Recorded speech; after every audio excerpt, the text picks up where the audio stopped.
like to join Councillor Dixon in inviting an apology from the Liberal Democrats for foisting this government into power, and consequently we are where we are.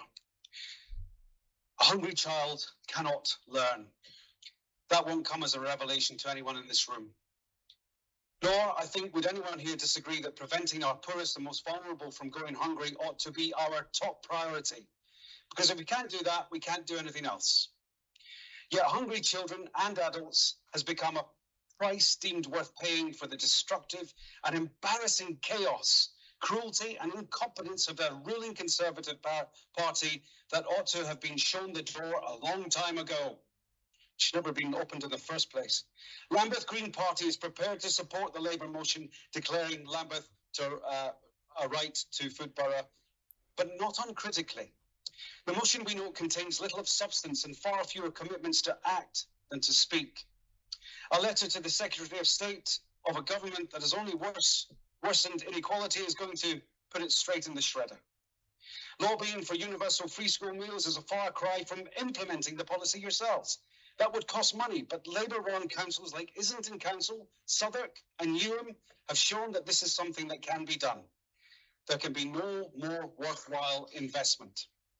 The final clause of the motion says you will strengthen Lambeth's food poverty and insecurity action plan. What does this even mean? What measures will you take to do this? How do you intend to measure the results? Labour touts the success of the fridge and freezer fund, as if we should accept that as read. Where are we with it? How much was in it? It is almost a year since Love Lambeth promised to announce the details of phase 2 of the fund. Well, where is it? Lambeth is demonstrably failing when it comes to public health. Male life expectancy in the borough is the second lowest in London. Female life expectancy is the 5th. That is why wishy-washy words and please up the chain are not enough.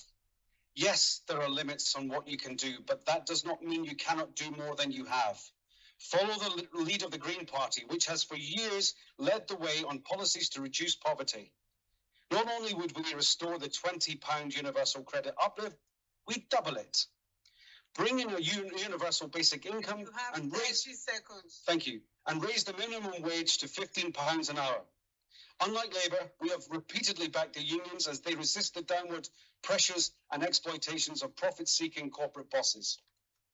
More than a century since Margaret Macmillan persuaded Parliament to bring in free school meals for the most in need, we have made little progress. While I welcome this motion as a step towards something significant, we can and should go further. Because when the national government fails to protect its citizens, local government must show the leadership required and take the necessary action to do so. Thank you.